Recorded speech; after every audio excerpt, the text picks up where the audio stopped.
Assalamualaikum warahmatullahi wabarakatuh. Selamat pagi, salam sehat selalu untuk kita semua.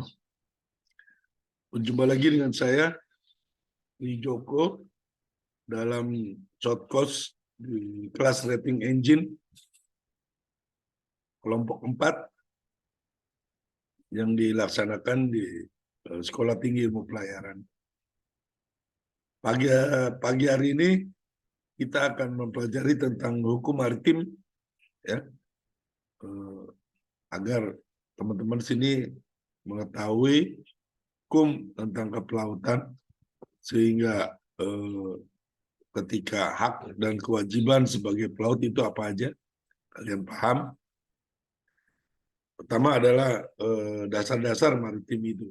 Kenapa hukum maritim itu ada? Pentingnya pemahaman hukum maritim guna menjaga profesionalitas pelaut Indonesia. Tentu profesi kalian adalah seorang pelaut, agar profesionalitas kalian terjaga. Kalian adalah orang-orang yang profesional, bukan pelaut-pelaut amatiran, ya. Seperti nelayan-nelayan itu adalah pelaut amatiran yang tidak tahu tentang hukum.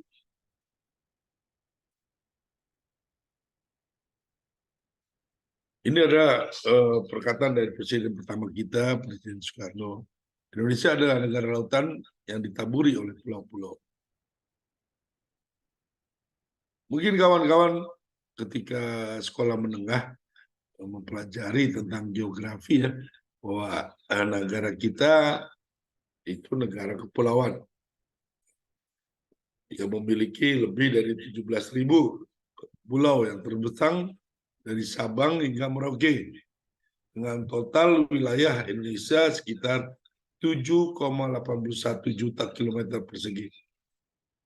Dari total luas wilayah tersebut, 3,25 juta kilometer adalah lautan, dan 2,55 juta kilometer adalah zona ekonomi eksklusif, yaitu lautan yang dimana zonanya itu berbatasan dengan negara-negara lain. Dan hanya sekitar 2,01 juta kilometer persegi yang berupa darat. Tentu dari letak geografi ini, bahwa transportasi yang paling efisien dan paling murah adalah transportasi laut. Makanya dari zaman nenek moyang kita disebut pelaut. Ya. Kenapa? Karena jalur laut, jalur transportasi laut adalah yang lebih efisien. Andaikan kalau kita mau lewat darat, itu harus dibangun jembatan-jembatan atau terowongan yang biayanya mungkin terlalu besar, ya, dan risikonya pun terlalu besar, karena daratan kita adalah sebagian adalah pegunungan api, ya, yang riskan dengan gempa, dengan apa. Kalau menggunakan transportasi udara tentu juga biaya mahal, ya. Kita tahu kalau ketika belum ada Sabuk Nusantara, semen itu mungkin di Indonesia Timur itu lebih mahal daripada di Jawa. Ya. Tapi dengan sekarang makin banyak kapal-kapal ke Indonesia Timur, semen sudah hampir sama harganya dengan di Jawa. Maaf, suara saya agak hilang sedikit, lagi radang teman-teman. Iya, nggak apa-apa, Pak. Hukum maritim. Apa itu hukum maritim? Menurut Kamus Hukum, Black Law Dictionary adalah hukum yang mengatur pelayaran. Jadi, hukum yang mengatur pelayaran. Dalam arti pelayaran itu adalah pengangkutan barang dan orang melalui laut, serta kegiatan kenavigasian dan perkapalan sebagai sarana moda transportasi laut, termasuk aspek keselamatan maupun kegiatan yang terkait langsung dengan perdagangan melalui laut. Jadi apa yang disebut dengan pelayaran, apa yang disebut dengan maritim? Itu adalah artinya pengangkutan barang. Barang itu kan ada kapal kargo, kapal penumpang, barang dan orang melalui laut, serta kegiatan kenavigasian, mungkin kapal-kapal offshore, ya kan, kapal-kapal yang di bawah laut, kabel, masang kabel bawah laut. Jadi kegiatan kenavigasian, pemasangan lampu-lampu navigasi, itu juga termasuk dalam pelayaran, termasuk dalam dunia maritim dan perkapalan sebagai sarana moda transportasi laut, termasuk aspek keselamatannya. Ada Coast Guard di sana, ada Bakamla, ada KP3, ada Polairut, itu masuk dalam dunia maritim. Terus ada asuransi maritim, itu pun masuk. EMKL, ekspedisi muatan kapal laut, itu masuk dalam dunia pelayar. Semua yang terkait langsung dengan perdagangan melalui laut, yang mensupport daripada kapal itu pun masuk dalam dunia maritim. Pengawakan pelautnya, perusahaan pelayarannya. Tujuan hukum maritim. Tujuan hukum maritim menjaga kepentingan tiap-tiap manusia dalam masyarakat maritim supaya kepentingannya tidak dapat diganggu. Jadi menjaga kepentingan misalnya pelaut-pelautnya dalam masyarakat maritim sehingga hak dan kewajibannya sebagai seorang pelaut itu terlindungi, tidak diganggu gugat. Kenapa kita harus tahu dasar-dasar hukum maritim ini? Ya karena kita harus tahu hak dan kewajiban kita sebagai seorang pelaut. Jangan jadi pelaut kacangan. Walaupun kalian rating, kalian harus paham sehingga kalian tidak dibodoh-bodohi. Setiap kasus yang menyangkut kemaritiman diselesaikan berdasarkan hukum maritim yang berlaku.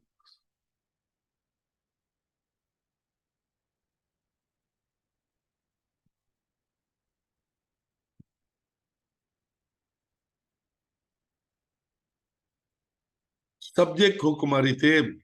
Subjek hukum maritim itu apa aja? Ada manusia, ada badan hukum. Kalau manusia itu terdiri apa? Nakoda kapal, awak kapal, pengusaha kapal, pemilik muatan, pengirim muatan, penumpang kapal. Banyak lagi. Staf-staf di kantor perusahaan pelayaran. Itu pun termasuk manusia yang menjadi subjek hukum maritim. Terus badan hukum. Apa aja badan hukum? Perusahaan pelayaran, EMKL, AIMO, Dirjen Hupla, Apel Pelabuhan, Jasa Bandaran, Biro Klasifikasi, dan lain-lainnya.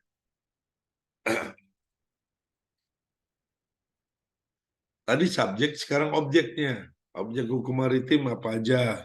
Benda berwujud, benda tak berwujud, benda bergerak, benda tidak bergerak. Benda berwujud apa yang terlihat ya, kapal, perlengkapan kapal, muatan kapal, tumpahan minyak di laut, sampah di laut. Benda tak berwujud, perjanjian-perjanjian, kesepakatan-kesepakatan, surat kuasa, perintah lisan.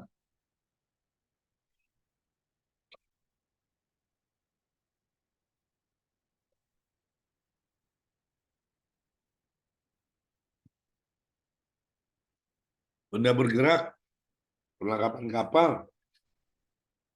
muatan kapal,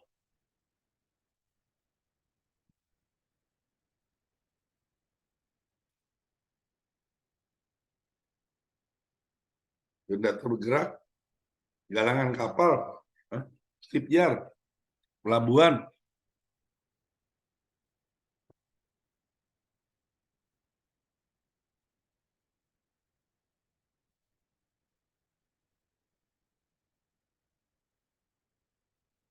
Dua penggolongan hukum maritim. Pertama, hukum maritim nasional. Terus kedua, hukum maritim internasional. Hukum maritim nasional adalah hukum maritim yang diberlakukan secara nasional dalam suatu negara. Untuk di Indonesia contohnya adalah buku kedua Kitab Undang Hukum Dagang tentang hak dan kewajiban yang timbul dari pelayaran. Buku kedua bab 29 Kitab Undang-Undang Hukum Pidana tentang kejahatan pelayaran.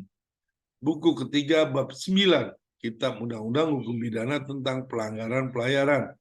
Undang-Undang nomor 17 tahun 2008 tentang pelayaran. Peraturan Pemerintah nomor 7 tentang kepelautan. 6. Keputusan Menteri Perhubungan RI nomor 70 tentang pengawakan. Hukum maritim internasional adalah hukum maritim yang diberlakukan secara internasional sebagai bagian dari hukum antar bangsa, negara. Contoh-contoh hukum maritim internasional. Konvensi Internasional tentang Peraturan untuk mencegah terjadinya tubrukan di laut tahun 1972. Konvensi Internasional tentang Standar Pelatihan, Sertifikasi dan Tugas Jaga Pelaut tahun 1978 dengan amandemen 1995. Konvensi Internasional tentang Keselamatan Jiwa di Laut tahun 1974. Konvensi Internasional tentang Pencegahan Pencemaran di Laut dan Kapal tahun 1973, tahun 1978. Kode Manajemen Internasional tentang Safety tahun 2018. Hukum Imigrasi Negara setempat.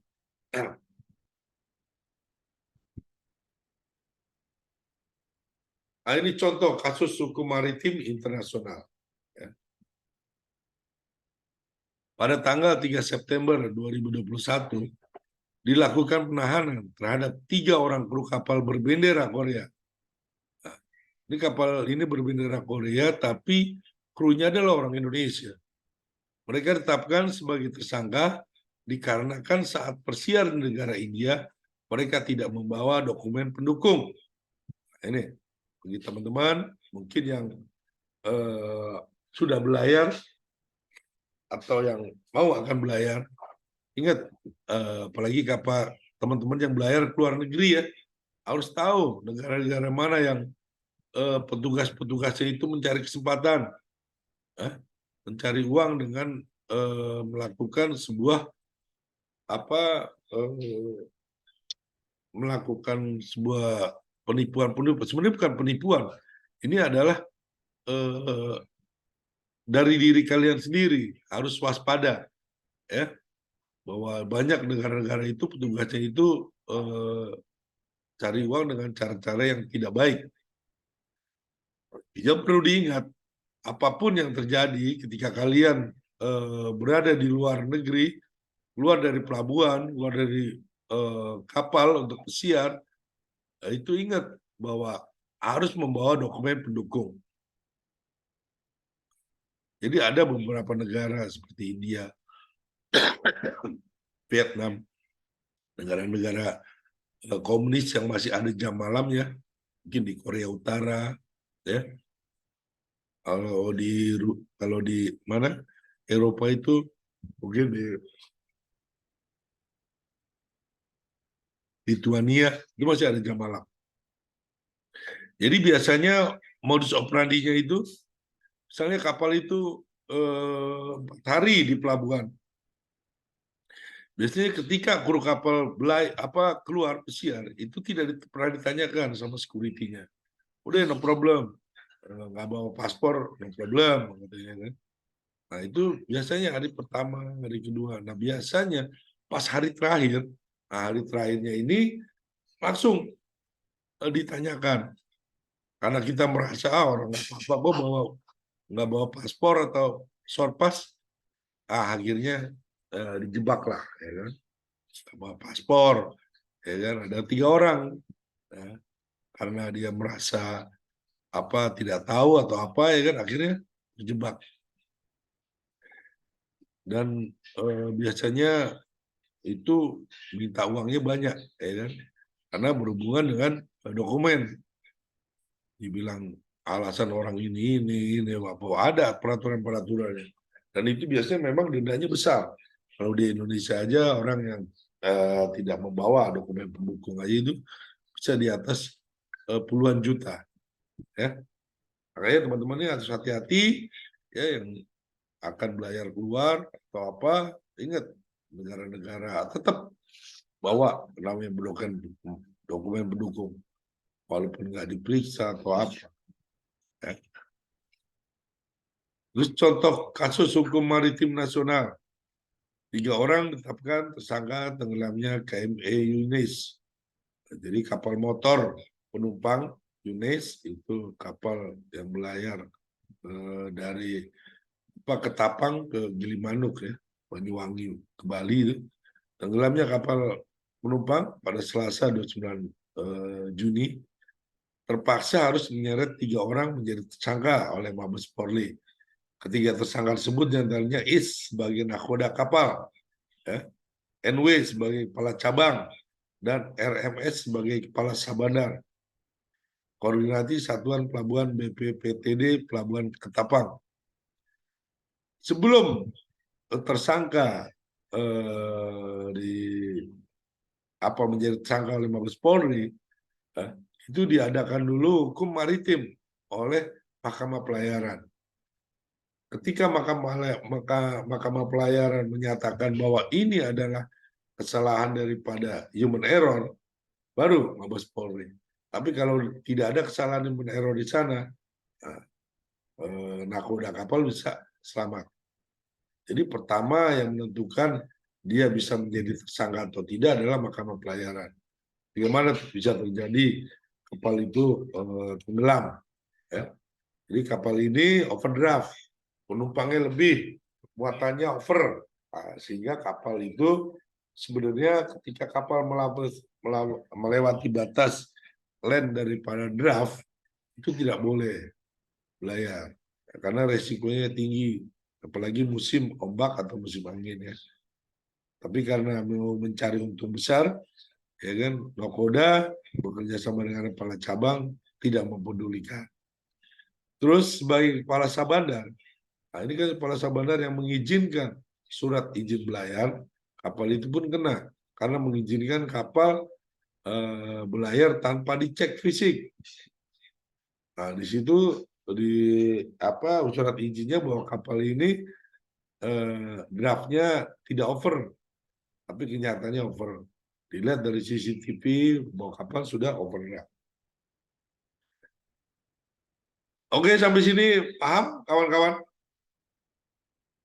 Ada yang mau ditanyakan?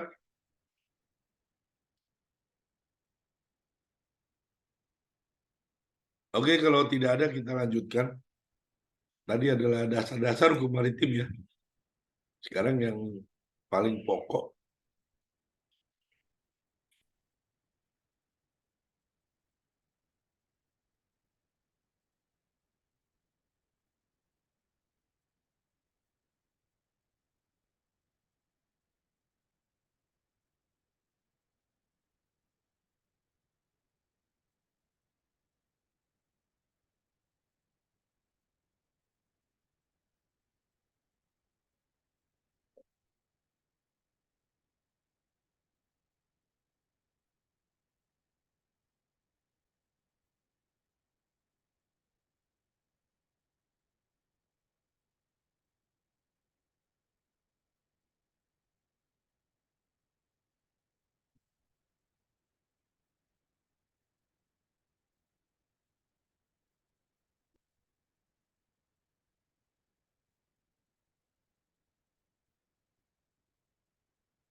Oke, aspek hukum yang berkaitan dengan kegiatan kepelautan.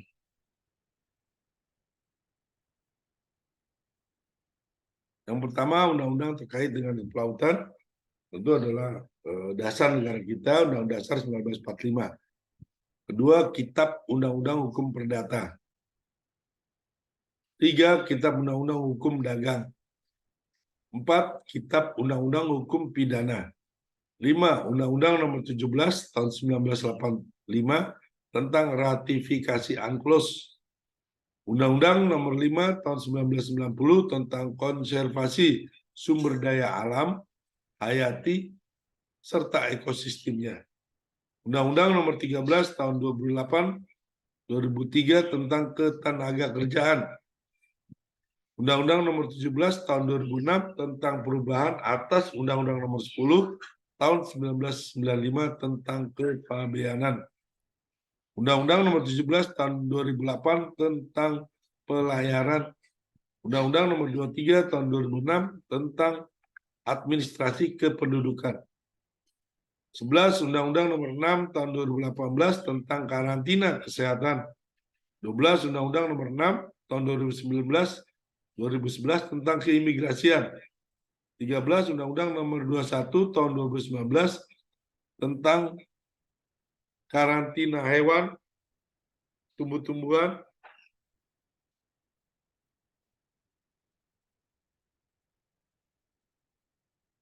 Pelaut adalah awak kapal. Berdasarkan apa disebut awak kapal? Pasal 1, angka 40 Undang-Undang Nomor 17 Tahun 2008 tentang pelayaran, di Undang-Undang Nomor 17 2008 tentang pelayaran, awak kapal yaitu orang yang bekerja atau dipekerjakan di atas kapal oleh pemilik atau operator kapal untuk melakukan tugas di atas kapal sesuai dengan jabatannya yang tercantum dalam buku sijil. Jadi pelaut adalah awak kapal. Awak kapal itu apa? Orang yang bekerja atau dipekerjakan di atas kapal oleh pemilik atau operator kapal untuk melakukan tugas di atas kapal sesuai dengan jabatannya yang tercantum dalam buku sijil. Dalam buku pelaut. Jadi kalau ada orang dipekerjakan di atas kapal dan tidak tertulis di buku sijil dan tidak tertulis di buku sijil kapal dan buku sijil pelaut dan tidak ada buku pelautnya, nah, jadi tidak sebut sebagai awak kapal, ya, dia mungkin sebagai kontraktor di atas kapal atau orang volunteer, ya. Jadi jika terjadi sesuatu di atas kapal, hukum maritim tidak berlaku untuk orang tersebut dan hak-hak dan kewajibannya tidak berlaku. Ya. Makanya teman-teman yang akan belayar di atas kapal, cek buku pelautnya ada sijilnya nggak, terisi nggak, ditandatangani sabandar atau tidak. Ya. Banyak teman-teman buku pelaut, ada buku pelautnya naik ke atas kapal, tapi sijilnya tidak ada. Sehingga jika terjadi sesuatu, orang ini tidak mendapatkan hak dan kewajibannya. Ya. Nah, mulai sekarang kalian harus paham, harus mengerti. Ya. Lihat di buku pelautnya, terutama teman-teman yang belayar keluar, ya kan. Kadang-kadang buku pelaut itu tidak terisi, tidak disijil. Ya. Hanya tanda tangan kapten saja, tapi tidak ada cop sabandar dari pelabuhan ketika kita naik. Ini banyak terjadi ketika terjadi perselisihan, hingga terjadi masalah baru, ya, karena kita tidak tahu paham hukum. Oke ya, sampai sini paham? Ada yang mau ditanyakan? Oke, kalau tidak ada yang mau ditanyakan, saya lanjut. PM, Peraturan Menteri Perhubungan Nomor 30 Tahun 2008 tentang dokumen identitas pelaut. Pelaut adalah setiap orang yang mempunyai kualifikasi keahlian atau keterampilan sebagai awak kapal. Ya. Mempunyai kualifikasi keahlian, dia kualifikasi sebagai oiler. Punya kompetensi, ditunjukkan dengan apa? Sertifikat. Ya. Anda punya sertifikat dari nggak ahli, tetap dianggap sebagai pelaut. Ya. Karena banyak kan teman-teman hanya mengambil sertifikatnya aja. Dia tidak mau mengikuti pelajaran, tidak mau ini. Karena yang diperlukan hanya sertifikatnya aja. Begitu di atas kapal, tidak tahu apa-apa, ya kan? Ini tidak tahu hukum, ketika ada masalah baru. Nah, teman-teman yang sini yang akan menjadi seaman smart, pelaut yang cerdas, pelaut yang smart, bukan handphone aja yang smart, tapi kalian juga harus smart, ya. Karena di dunia ini tidak ada yang bodoh, yang ada hanya orang malas. Siapa orang malas? Orang malas tuh dia tahu bahwa dia tidak tahu, dan tidak punya usaha untuk mencari tahu. Nah, teman-teman di sini, ya kan, tidak tahu tentang hukum maritim, tapi berusaha mencari tahu dengan belajar, ya kan. Bukan hanya sertifikat aja yang kalian ambil, tapi mengikuti kelas belajaran, ya. Karena itu akan menjadi cikal bakal kalian ketika menjadi seorang pemimpin, ya. Minimal kalau kalian tidak menjadi pemimpin di atas kapal atau tidak menjadi pemimpin sebuah organisasi, tidak menjadi pemimpin di sebuah negara, provinsi atau daerah, minimal kalian bisa memimpin diri kalian sendiri. Kalian bijak, ya. Oke, kita lanjut ya. Jadi pelaut orang yang mempunyai kualifikasi, ya, makanya kalian ngambil sertifikat rating. Nakoda, ini. Jadi kru kapal itu dibagi dua, nakoda dan anak buah kapal. Nakoda adalah orang yang memimpin kapal. Itu berdasarkan apa? Kitab Undang-Undang Hukum Dagang. Kitab Undang-Undang Dagang pasalnya jelas. Nakoda adalah pemimpin di atas kapal. Terus anak buah kapal adalah mereka yang terdapat pada daftar anak buah kapal. Monsterol. Biasanya kalau kalian belayar di atas kapal, ada buku sijil, di situ tanda tangan kalian di buku monsterolnya, buku sijil kapal, bukan sijil buku pelaut ya. Begini buku sijil kapal-kapal pun ada sijilnya. Nah, di situ tulis nama biasanya, tanggal lahir, alamat, terus biasanya next of kind, jika terjadi sesuatu siapa yang dihubungi. Nah, ada biasanya di atas kapal. Kalau kalian tidak pernah ngisi itu, berarti ada sesuatu perusahaan itu, ya. Jadi di atas kapal pelaut itu terbagi dua, nakoda dan anak buah kapal. Terus anak buah kapal sendiri terbagi dua, perwira kapal dan pembantu anak buah kapal. Jadi anak buah kapal terbagi menjadi dua, perwira kapal dan pembantu anak buah kapal.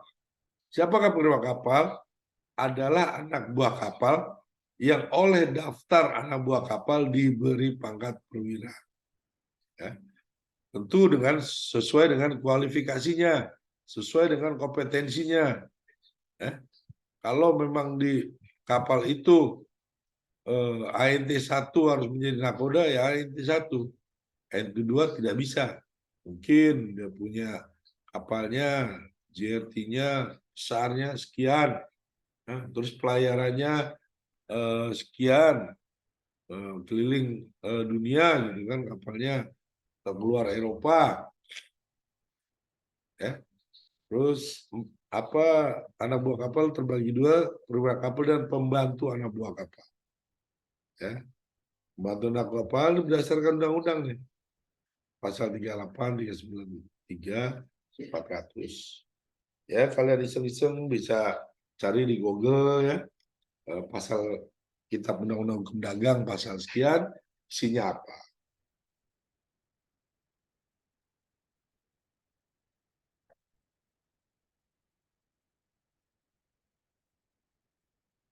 Oke, sampai sini paham mengenai pelaut?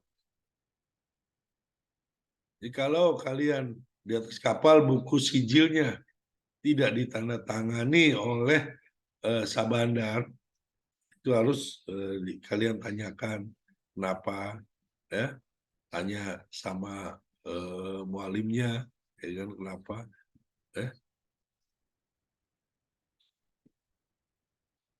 Oke, pelaut pertama adalah nakoda. Siapakah nakoda itu? Nakoda adalah pemegang kewibawaan umum di atas kapal. Berdasarkan apa? Nah, nakoda di backup nih oleh Kitab Undang Hukum Dagang pasal 384, 385. Eh, Terus pemimpin kapal pasal 341 Kitab Undang-Undang Hukum Dagang sebagai penegak hukum pasal 387, 388, 390, 394 Kitab Undang-Undang Hukum Dagang. Nah, ini yang kalian harus tahu. Nakoda sebagai penegak hukum, sebagai pencatatan sipil, notaris. Jadi nakoda bisa menangkap kru kapal jika terjadi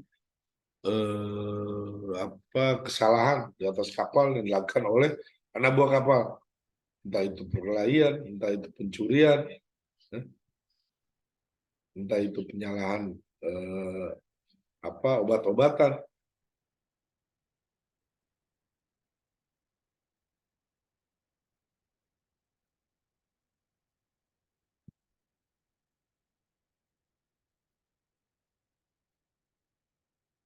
Nah ini yang harus kalian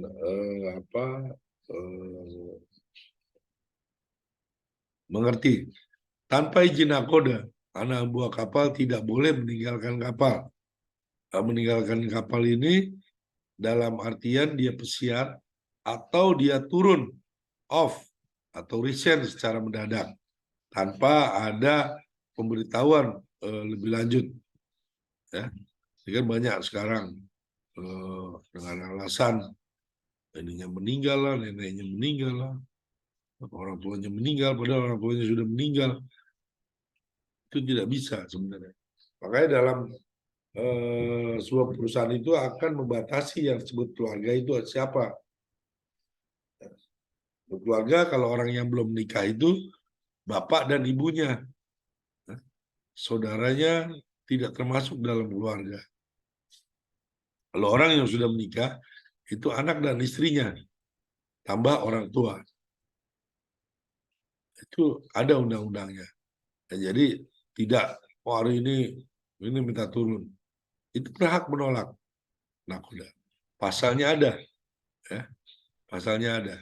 Ketika kalian membangkang, tidak mengikuti ini nakoda bisa mempasalkan kalian dengan hukuman dengan pasal 385 ini, bahwa saya sudah tidak mengizinkan orang ini pesiar turun off, tapi yang bersangkutan tetap ini kalian melanggar kita tetap menghukum dagang pasal 385. Kecuali kalian sudah jauh-jauh hari ya, jauh-jauh hari sudah memberitahu, ya kan, minimal kan ketika orang mau off itu 1 month notice, 1 bulan sebelumnya. Nah, kecuali di atas kapal ada penggantinya, ya kan, atau nakoda mengizinkan. Kalau nakoda tidak mengizinkan, kalian tidak bisa memaksakan.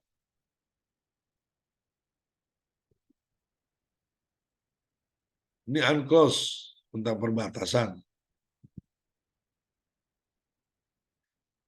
Ini pun harus kalian pahami sebagai pelaut di atas kapal. Ya. Jurisdiksi kriminal di atas kapal asing. Kalian harus mengetahui dulu apa yang disebut dengan bendera kapal, apa yang disebut dengan bendera pantai. Ya. Ini harus tahu negara bendera kapal. Kapal niaga asing tunduk pada yurisdiksi negara pantai terhadap kejahatan yang dilakukan oleh awak kapal niaga asing. Ya. Akan tetapi untuk tindak pidana pelanggaran yang menyangkut soal disiplin dan tata tertib internal, maka berlaku yurisdiksi negara bendera kapal. Apa negara bendera kapal? Mungkin teman-teman ada yang tahu? Apa itu bendera kapal? Sini ada yang pernah belayar atau belum?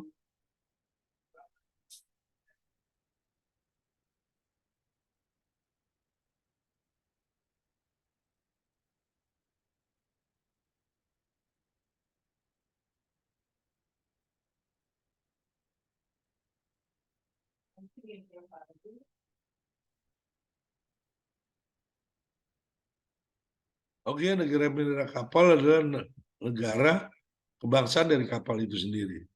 Nah, biasanya dia dipasang di buritan yang menandakan bahwa kapal itu berkebangsaan bendera itu. Misalnya kapalnya berbendera merah putih, maka bangsaan daripada kapal itu adalah Indonesia. Maka undang-undang hukum yang berlaku di atas kapal itu adalah undang-undang negara Republik Indonesia.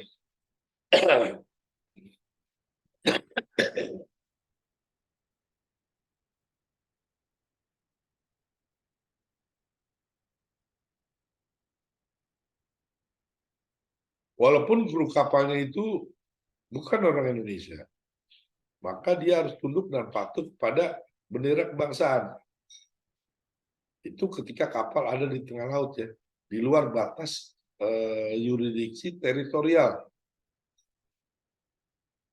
Jadi misalnya kalian orang Indonesia, buku pelaut Indonesia, paspor Indonesia, bekerja di kapal berbendera Belanda, maka undang-undang yang berlaku adalah undang-undang hukum daripada kebangsaan kapal itu. Misalnya kebangsaan Belanda. Makanya berlakulah hukum undang-undang Belanda. Kalau memang di undang-undang situ harus potong tangan, ya potong tangan. Jadi bukan, oh saya kan orang Indonesia, saya nggak bisa. Maka yang berlaku adalah undang-undang negara bendera kapal. Itu kalau kapal ada di tengah lautan ya, di luar dari batas teritorial. Jika kapal itu berada di pelabuhan atau sedang berlabuh atau sedang sandar, maka undang-undang yang berlaku adalah undang-undang negara pantai. Misalnya kapal berbendera Indonesia sedang berlabuh di pelabuhan negara Korea. Jadi sesuatu di atas kapal. Yang berlaku adalah undang-undang negara pantai, negara Korea. Ya terjadi perkelahian, ada timbul jiwa, itu dibawa ke negara pantai. Undang-undang yang berlaku negara pantai. Kecuali negara pantai melakukan permintaan tolong oleh diplomatik, ya kan, kedutaan, atau kedutaan melakukan negosiasi bagaimana warganya jika dideportasi dan dilakukan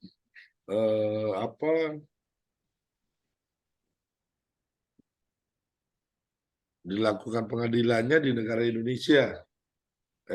Ini biasanya pekerjaan daripada diplomatik. Mungkin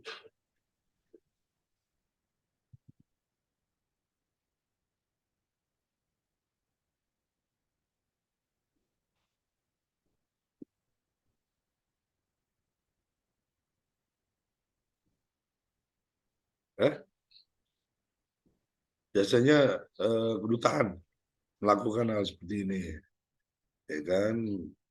Dia melobi daripada pengadilan negara pantai, banyak biasanya tenaga-tenaga kerja asing ya, atau kalau teman-teman ketika ada belayar di atau sandar di pelabuhan, ya, terjadi perkelahian atau di kapal terjadi pencurian dilakukan oleh awak kapal, ya kan? Ini. Terus yurisdiksi di laut teritorial.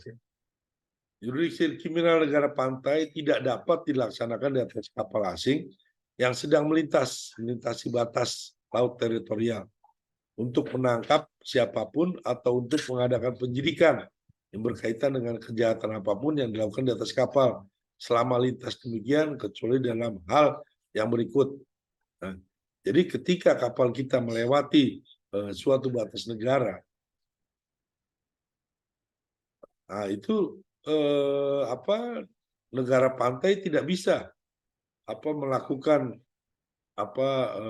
investigasi penangkapan di atas kapal jika terjadi permasalahan di atas kapal, misalnya ada perkelahian di atas kapal, ada pembunuhan di atas kapal, nah, itu negara pantai tidak bisa melakukan investigasi, tidak bisa menangkap, tidak bisa memberhentikan kapal itu kalau dia ada di batas teritorial, ya.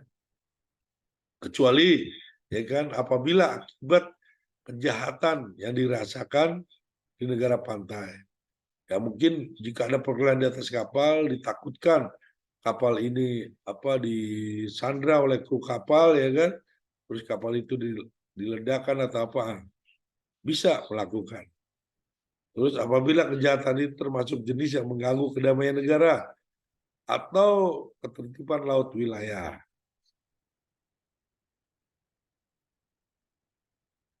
Apabila telah diminta bantuan penguasa setempat oleh nakoda. Nakoda ini tidak bisa meredam, ya. Ini akhirnya nakoda melaporkan ke negara pantai setempat agar didatangkan entah polisi, entah angkatan laut, ya, dan didampingi oleh duta besar atau wakil diplomatik atau pejabat konsuler negara bendera itu. Misalnya benderanya Liberia, makanya dilaporkan kepada kedutaan Liberia. Atau bendera Panama, harus dilaporkan ke bendera Panama. 4. Apabila tindakan demikian diperlukan untuk menumpas perdagangan gelap narkotika atau bahan psikotropis.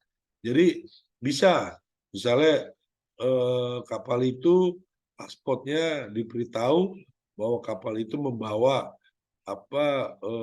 narkotika, ya, mungkin kelas sabu, ya, itu bisa. Dulu ada kapal Yunani, krunya orang Indonesia, itu membawa ganja ke Eropa. Nah, itu ganjanya itu taruh di dalam Sices. Sices masukin plastik di Sices, ya kan, ketika kapal akan masuk pelabuhan, Sices ditutup, masukin tuh ini dalam kotak Sices air laut. Akhirnya tetap ketahuan, ya, karena terlacak. Jadi kalian harus tahu juga bendera negara, bendera pantai.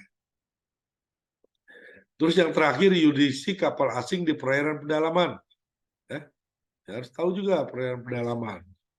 Kapal asing yang memasuki wilayah perairan suatu negara, maka kapal tersebut berada di bawah yurisdiksi negara yang bersangkutan. Nah ini, kalau kita mungkin dari Rusia mau ke Eropa, ya, atau dari Denmark mau, ini kita lewatnya lewat Kiel kanal, itu lewat Jerman dan Denmark, baru kita sampai ke Inggris, sampai laut utara. Nah, itu melewati perairan pedalaman, sungai besar. Kita harus mengikuti aturan yang berada di situ. Oh, kapal kalau masuk sini harus menggunakan pandu, ya, harus gunakan pandu. Semua aturan diikuti. Begitu juga, apalagi negara kita nih, mungkin teman-teman waktu sekolah menengah, sekolah dasar, ya kan, itu diajari bahwa Indonesia masuk dalam negara yang sangat strategis karena dia berada di dua samudra dan dua benua. Harusnya ini adalah devisa buat negara kita. Tapi itu tadi banyak kepentingan politik yang tidak dilakukan. Bahwa kapal yang memasuki pedalaman seperti Selat Malaka, gitu kan harus ikuti peraturan negara Republik Indonesia. Setiap yang mau lewat situ harus menggunakan pandu dari Indonesia. Tapi ini pandunya malah dari Malaysia, pandunya dari Singapura, jauh sekali. Ya, padahal itu adalah devisa buat negara. Kapal yang super tanker, ya kan, bisa mungkin sekali pandu bisa $5.000, ya kan. Kapal yang memasuki Laut Jawa, ya kan, harus pakai pandu, ya kan? Nah, ini adalah devisa yang bisa dilakukan oleh negara kita. Tapi itu tadi karena politik kita tidak ingin mencari uang yang mudah gitu. Mudahnya cari uangnya dengan menaikkan pajak. Tentu merepotkan daripada ini sendiri ya, rakyatnya sendiri. Oke, otoritas pelabuhan. Ini yang kalian harus pahami. OP, apa itu OP? Apa itu Sabandar? Apa itu bea cukai? Di setiap negara, di dalam pelabuhan itu ada semuanya ini. Jadi ketika kalian ada permasalahan, mungkin mengenai kepabeanan, laporkan ke bea cukai. Kalau masalah tentang kepelautan, laporkan ke Sabandar. Ya. Bisa Sabandar luar negeri, Sabandar manapun. Ya.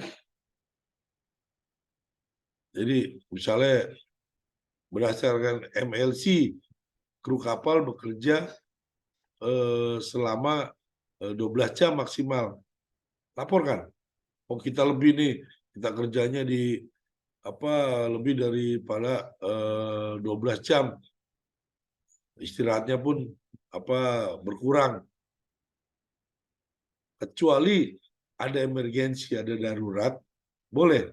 Tapi kalau tidak, ya kan, misalnya hari-hari biasa normal kita over, tidak ada uang lemburnya, baru itu kita kena bisa dilaporkan.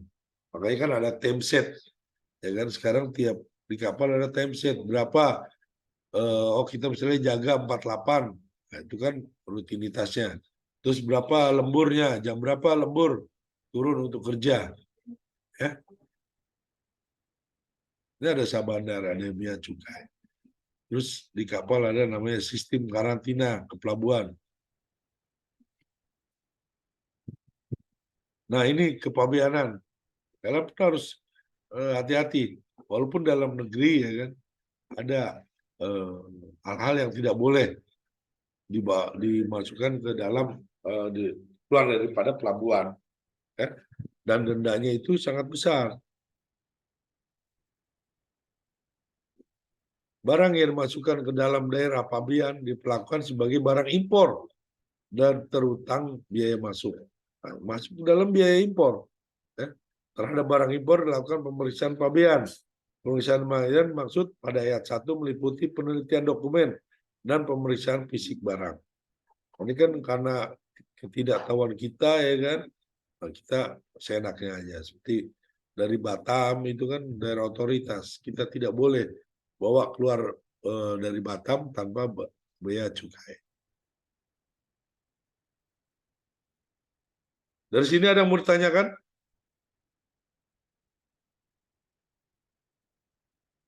Oke, kalau ada yang tidak mau ditanyakan, saya lanjutkan.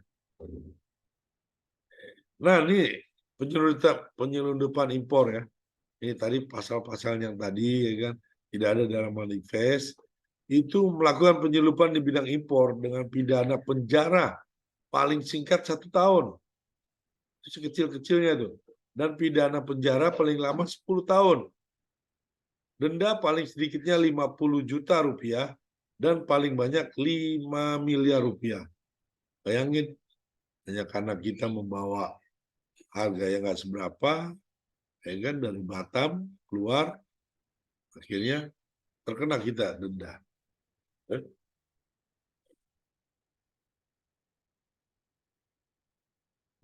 Tentang keimigrasian. Nah, ini tadi setiap orang yang masuk atau keluar wilayah Indonesia wajib memiliki dokumen perjalanan yang sah dan masih berlaku. Terus setiap orang asing yang masuk wilayah Indonesia wajib memiliki visa yang sah dan masih berlaku kecuali ditentukan oleh berdasarkan undang-undang ini dan perjanjian internasional. Ya, ada pasalnya tentang keimigrasian. Jadi teman-teman pun di sini harus paham, ya. Visanya apa? Visanya sebagai pelaut, ya kan? Tentu visa pelaut tidak bisa buat kecuali negara-negara tertentu ya. Misalnya kita tidak pelaut pakai visa pelaut tidak. Misalnya visanya bisa pelajar, tapi dia bekerja, nah, itu pun tidak boleh. Makanya di luar negeri banyak pelajar-pelajar kita ya kan belajar, tapi sekalian jadi volunteer bekerja di restoran, di apa. Makanya sering ada penggerebekan ya. Karena pada pasalnya dia untuk belajar di negara itu.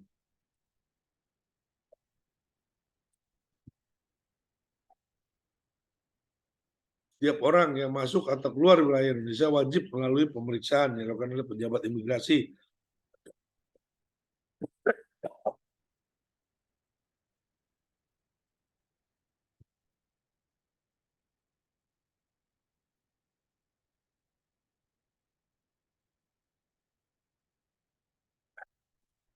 Pemeriksaan sebagaimana dimaksud pada ayat meliputi pemeriksaan dokumen, perjalanan dan atau identitas diri yang sah.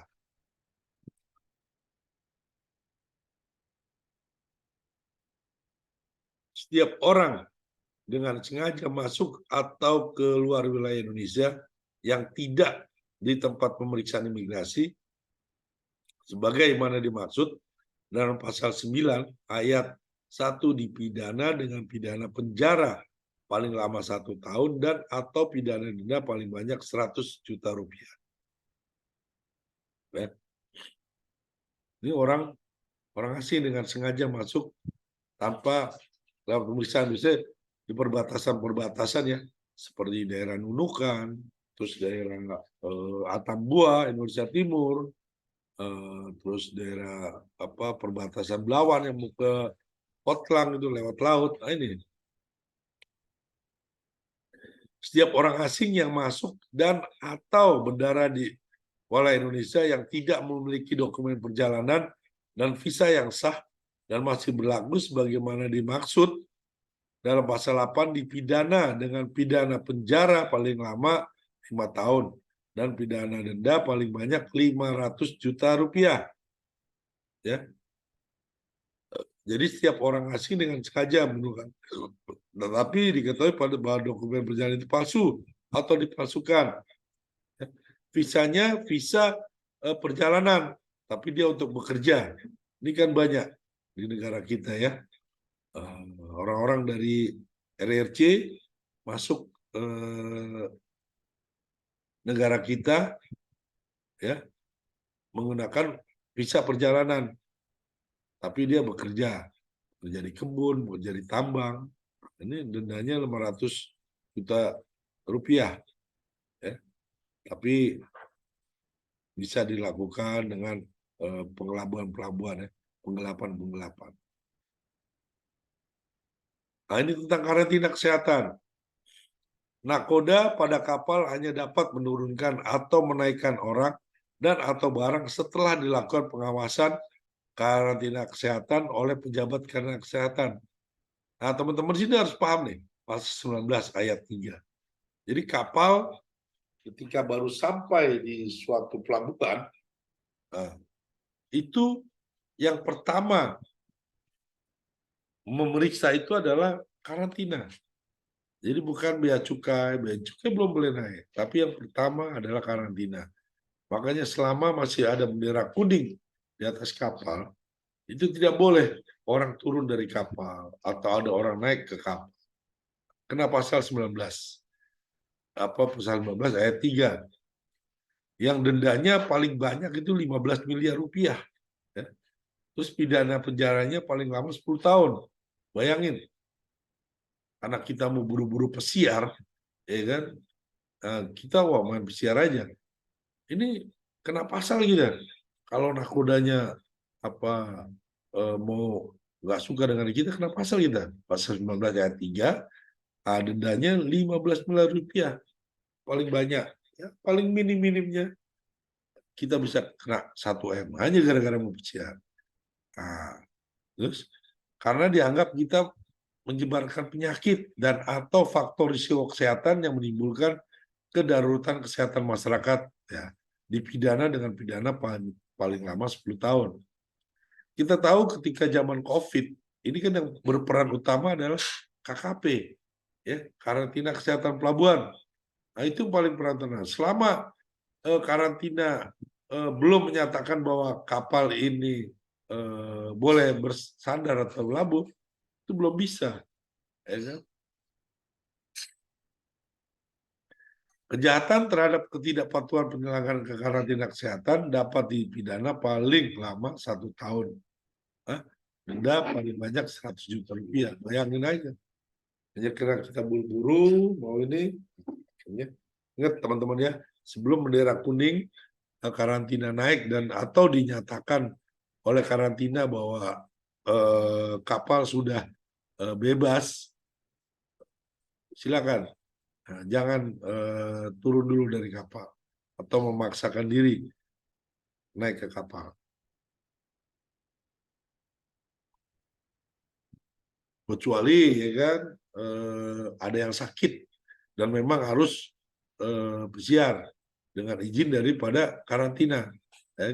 Sebelum kapal sampai, email ke karantina, bahwa email ke agen kasih tahu karantina bahwa ada orang sakit yang harus cepat ambil tindakan kapal dari kapal gitu kan, harus masuk ke rumah sakit. Ini kejahatan karantina berhubungan karantina yang sering dilakukan oleh pihak kapal tanpa sengaja. Sebenarnya nggak sengaja. Di atas kapal, ya kan, tanam pohon anggrek hutan dari Papua. Sebenarnya ingin hanya sekedar bercocok tanam. Nah, tapi yang ditanam adalah barang-barang yang sudah langka gitu ya. Dan barang yang tidak boleh diperjualbelikan atau tidak boleh keluar daripada daerah tempat tanaman atau hewan itu berada, seperti burung duri, ya. Kan ada sebagian yang dilarang untuk keluar daripada daerah tersebut. Oke, dari hal ini ada yang bertanyakan kawan-kawan?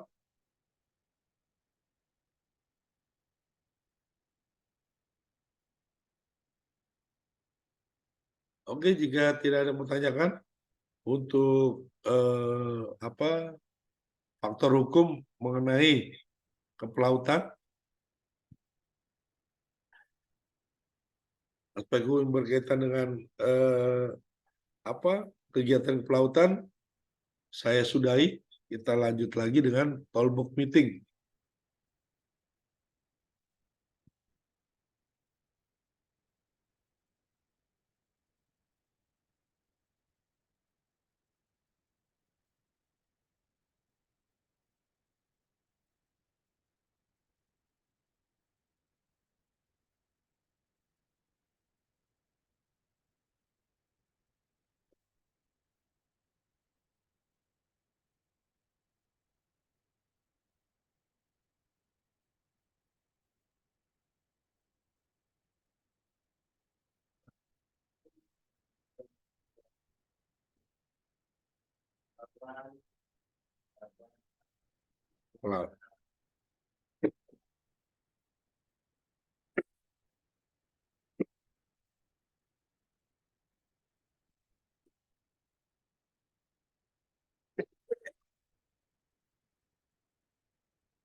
Oke, sekarang kita ke talkbook meeting. Apa sih talkbook meeting?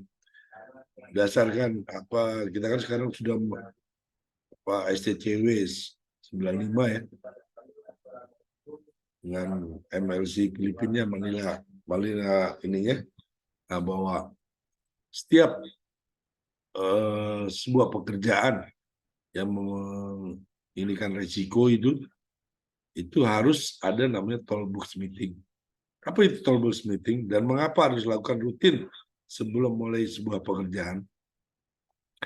Toolbox meeting merupakan rapat singkat yang umumnya dilakukan pada pagi hari sebelum dimulainya pekerjaan yang dipimpin oleh safety officer, nakoda.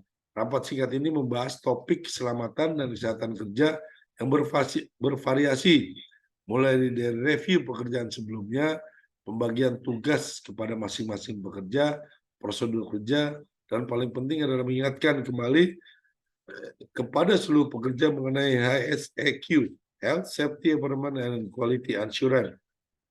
Pengulangan materi toolbox meeting bertujuan sebagai suatu proses internalisasi atau proses pembentukan budaya safety culture, bahwa budaya keselamatan itu harus di atas kapal harus sudah dimulai, karena mindset daripada orang-orang Indonesia untuk safety kulturnya itu masih rendah, ya. Jadi mungkin teman-teman atau sering melihat kalau kita di jalan raya itu ada lampu merah, itu tetap kita berhenti karena ada lampu merah atau kita berhenti karena ada polisi. Dan sebagian besar daripada orang-orang Indonesia berhenti itu karena ada polisi. Jadi bukan mindset untuk safety-nya itu nggak ada, ya. Keselamatan, kultur keselamatannya nggak ada. Padahal orang ini habis selesai sholat subuhnya berdoa, dia minta keselamatan dunia dan akhirat. Tapi ada lampu merah, dia terjang. Bagaimana dia menginikan doanya, gitu kan, mengimplementasikan doanya, sedangkan mindsetnya dia masih maunya buru-buru.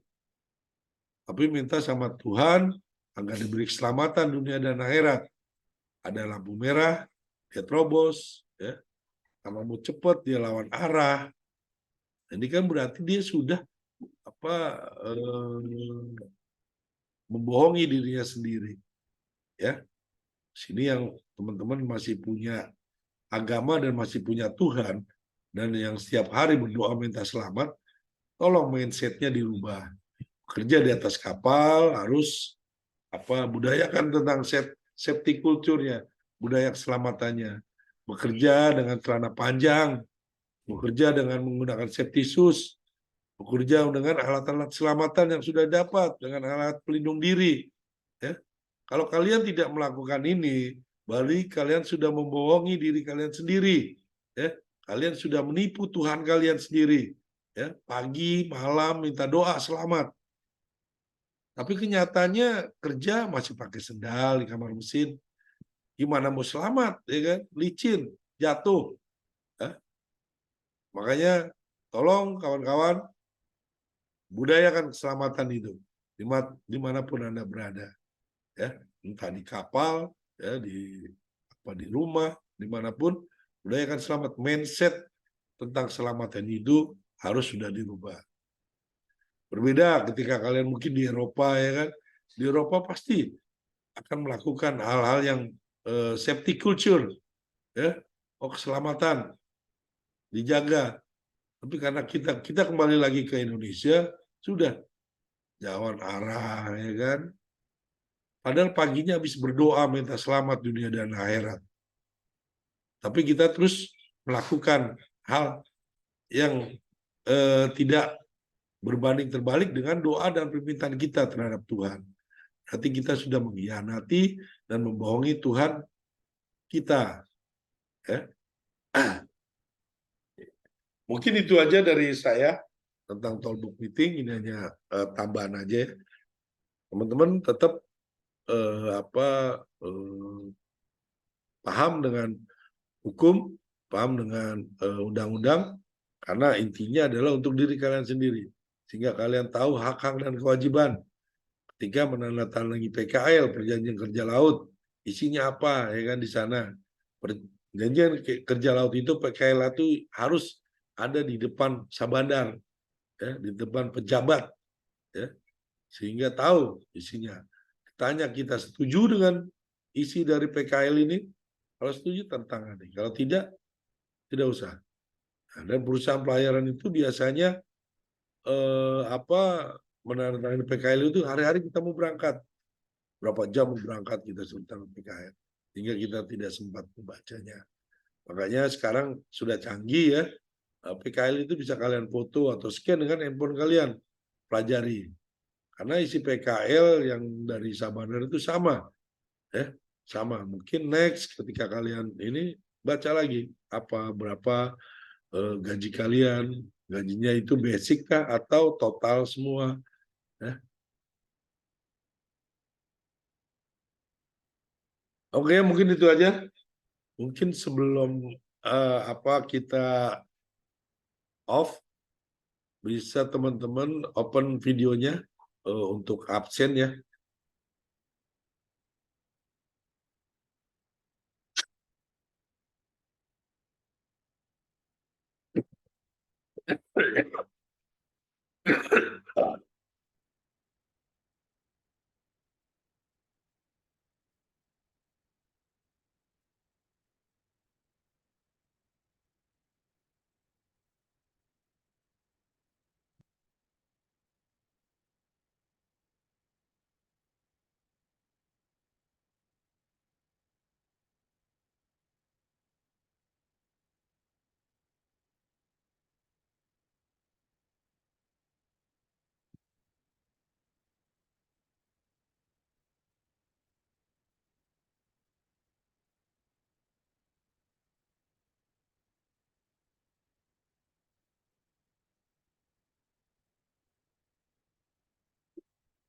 Oke ya, mungkin ada yang mau bertanya masalah hukum. Oke, kalau tidak ada bertanya, saya ingatkan kembali, kita bekerja di kapal itu capek ya, lelah. 24 jam kita standby di atas kapal, apalagi orang-orang mesin. Nanti teman-teman kalau kerja ya kan, di atas udah mesin, apalagi kapal terus mesinnya mesin mogok melulu, ya kan. Kita ombak-ombak, bekerja, buka piston. Saya pun orang mesin. Saya terakhir menjadi chief engineer, ya. Jadi tahu apa beratnya kita menjadi orang mesin. Kapal harus tetap berjalan, ya. Capek lelah kita kerja, ya kan. Simpan uang baik-baik. Habis ngambil rating, ngambil label, ngambil ijazah 5, 4, ya kan. Banyak kawan-kawan saya chief engineer itu mulai dari bawah. Mereka bisa, kenapa kalian tidak? Ya kan? Tinggal keinginan dari kalian, mau atau tidak. Ya kan, mungkin dari teman-teman sekarang yang seangkatan rating ini 10 tahun lagi mungkin sudah ada yang jadi chief engineer, ya. Atau semua jadi chief engineer. Yang penting kalian mau belajar, ya. Tidak ada orang yang bodoh, yang ada orang yang malas. Kalian tidak tahu tentang permesinan kapal, ya. Sekarang itu mesin itu sudah era computerized, ya kan. Mesin-mesin udah camless, udah elektronik semua. Perkuat elektronik kalian, ya. Baca-baca di Google banyak, ya kan, software baca atau belajar, ada kursus-kursus mengenai elektronika, karena nanti semua kapal sudah menggunakan elektronik. Gimana kalian mau jadi masinis ketika tidak tahu listrik, ya minimal tahu sistem, ya kan, baca sistem tahu. Nah, oke ya, mungkin itu aja. Selamat bekerja, selamat belayar. Ingat, semua butuh pekerjaan, tapi jangan sampai kita dibohongi, ya, oleh orang-orang yang tidak mau bertanggung jawab dengan undang-undang, dengan ini gitu kan, kita dibodoh-bodohi, ya kan. Semua butuh pekerja, semua ingin hidup yang layak di bumi Nusantara ini, tapi jangan sampai kita terbodohi. Nah, dengan kita tahu undang-undang hukum, minimal kita bisa memprotek diri kita sendiri, ya. Saya ucapkan wassalamualaikum warahmatullahi wabarakatuh. Tetap semangat, selamat bekerja. Kita berjumpa lagi nanti di lain waktu dan pada gelombang yang sama. Waalaikumsalam warahmatullahi wabarakatuh.